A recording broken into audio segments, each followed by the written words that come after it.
Baik, Assalamualaikum warahmatullahi wabarakatuh. Kita akan mencoba untuk membahas tentang bagaimana sih perencanaan pondasi tiang panjang.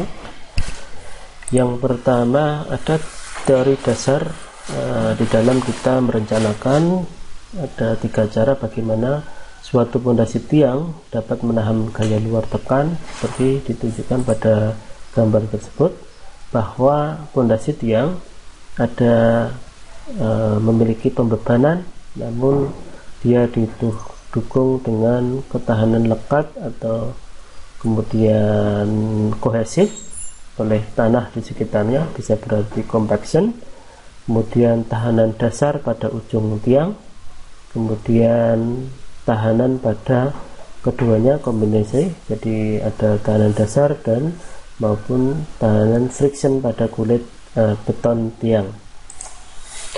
Dengan menggunakan ketahanan lekat atau skin friction atau GS, permukaan di mana beban ditahan oleh gesekan pada tanah non kohesif maupun adhesi tanah pada tanah kohesif.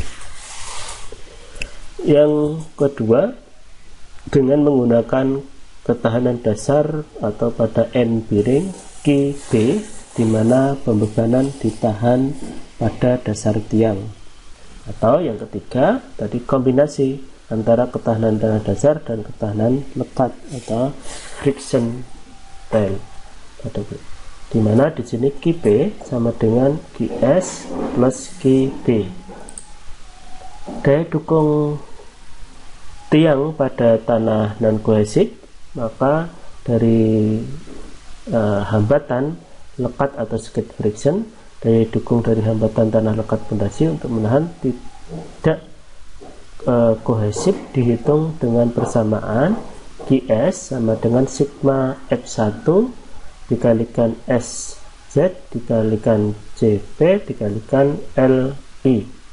GS adalah daya dukung hambatan lekatan atau kilonewton, kemudian FI faktor gesek rencana diberi dari tabel tentunya, kemudian SZ tegangan efektif rencana sepanjang tiang atau KN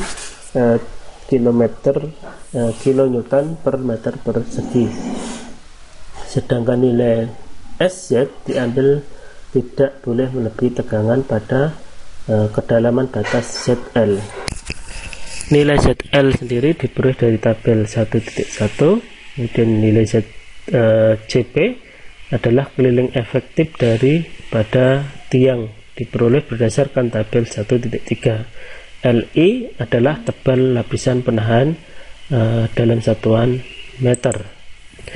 Daya dukung dari tahanan ujung atau end bearing diperoleh dari tahanan ujung untuk tanah tidak kohesif dihitung QB sama dengan NQ dikalikan SZ dikalikan AP, dengan QB adalah daya dukung tahanan ujung kilonewton, kemudian NQ faktor kapasitas daya dukung didapat dari tabel, kemudian AP luas dasar tiang meter persegi diperoleh dari tabel 1.3. Ini adalah tabel 1.1, jadi kita peroleh dari soil penetration test antara 0 sampai 10, 10 sampai 30, 30 sampai 50. ZT ya, adalah 6 diameter, kemudian 8, 15, kemudian FI tiang panjang 0,8, 0,1, 1,0, kemudian 1,5, tiburnya adalah 0,3 dan seterusnya. NQ tiang panjang, NQ tibur. Nah, daya dukung pada tiang kohesif pada hambatan lekat atau skin friction, daya dukung dari hambatan lekat pondasi untuk tiang dihitung dengan persamaan GS sigma FC dikalikan KC pangkat R CU CP dan LI ya, dimana GC adalah IS merupakan hambatan daya dukung lekat atau daya dukung hambatan lekat atau kilonewton. FC faktor reduksi dari tabel 1.2, kemudian KC pangkat R adalah 0,7, CU kuat geser N rata-rata kilonewton, CP keliling dari tiang efektif dalam 1 meter diperoleh berdasarkan tabel 13, dan LI lapisan penahan meter.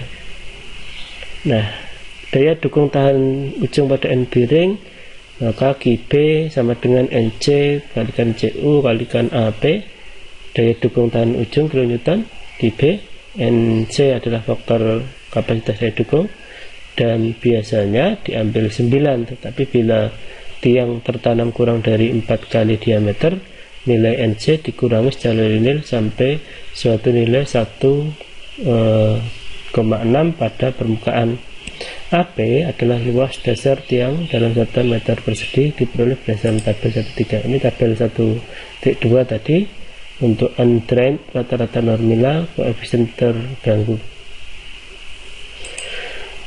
Negatif skin friction daya untuk tiang dalam kompresibel khususnya pada lapisan tanah, maka besarnya penarik negatif tersebut dihitung dengan rumus PN 1,25 Fn dikalikan Fp dikalikan Ln. PN sendiri gaya penarik negatif kilonewton, Fn nilai gesekan permukaan negatif rencana kilopascal. Bila mau digunakan atau jenis cat tertentu untuk mengurangi geser, nilai ini dapat direduksi sampai 0,3 Fn. Fn sendiri F kali S, F sendiri adalah 0,2 dari tahanan indeks plastisitas dengan 15, atau 0,3 untuk ujung dengan indeks plastisitas 50. S tegangan vertikal efektif pada titik sepanjang tiang kilonewton meter persegi.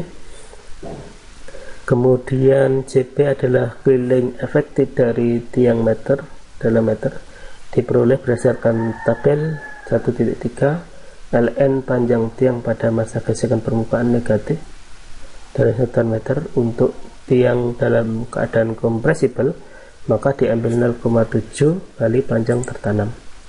Ini jenis luasan untuk keliling efektif daripada tiang. Jadi untuk tiang persegi maka B kali B, CP nya adalah 2B plus B. Tiang beton sirkular 0,25 pi D kuadrat, atau CP nya adalah pi D. Kemudian tiang baja dengan ujung terbuka 0,25 pi D kuadrat dikurangi D kuadrat dalam, diameter dalam dan diameter luar tentunya. Kemudian CP nya adalah PD. Kemudian tiang ujung pipa D 0,25 pi D kuadrat atau pi D untuk CP nya. Dan untuk jenis tiang baja H pada ujungnya penampangnya melintang, maka B kali H, maka CP nya adalah 2B plus H. Kemudian ujung baja dengan ujung tertutup maka AP nya adalah B kalikan H, untuk CP nya 2B plus H. Kapasitas kelompok tiang panjang yang tidak selalu sama dengan jumlah kapasitas tiang tunggal yang berada dalam kelompoknya. Hal ini terjadi jika tiang panjang dalam lapisan pendukung sudah mampat atau dipanjangkan dalam lapisan tanah yang tidak mudah mampat. Stabilitas kelompok tiang tergantung pada dua hal, yakni kemampuan tanah sekitar dan di bawah kelompok tiang untuk mendukung beban struktur, pengaruh konsolidasi tanah yang terletak pada kelompok tiang. Oleh karena itu, cara pemanfaatan tiang tunggal seperti pemasangan dipanjangkan, dibor dan ditekan. Kemudian ini tiang tunggal, kemudian ini adalah tiang kelompok. Jadi kalau tunggal mungkin zona tertekan adalah pada ujung, sedangkan untuk kelompok maka zona tertekan relatif lebih luas, jadi tentu tahanannya juga lebih besar dari dukung. Pada kasus gambar 3.2 ini diperlihatkan perbandingan antara sebuah tiang tunggal dan tiang kelompok yang dibebani dalam uji pembebanan. Nah, tiang-tiang didukung oleh lapisan tanah kuat berada di atas lapisan ini tadi.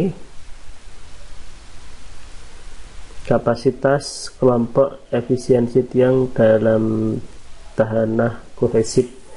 Jika kelompok tiang dalam tanah lempung, lunak, pasir, tidak padat atau timbunan dengan dasar tiang yang bertumbuh pada lapisan lempung kaku, maka kelompok tiang tersebut tidak memiliki risiko akan mengalami keruntuhan geser umum atau general shear failure, asalkan diberikan faktor aman yang cukup terhadap bahaya keruntuhan tiang tunggalnya.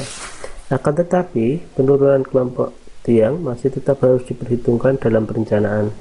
Pada kondisi lain, sering terjadi pondasi tiang harus dipancang secara keseluruhan ke dalam tanah lempung lunak. Karena itu, tiang dalam mendukung beban sebagian besar didukung oleh tahanan gesek dinding. Nah, kondisi tiang semacam ini disebut pondasi tiang apung atau floating pile. Seterusnya akan kita baik, demikian tadi perhitungan-perhitungan rumusan rencana di dalam perencanaan pondasi tiang. Terima kasih. Wassalamualaikum warahmatullahi wabarakatuh.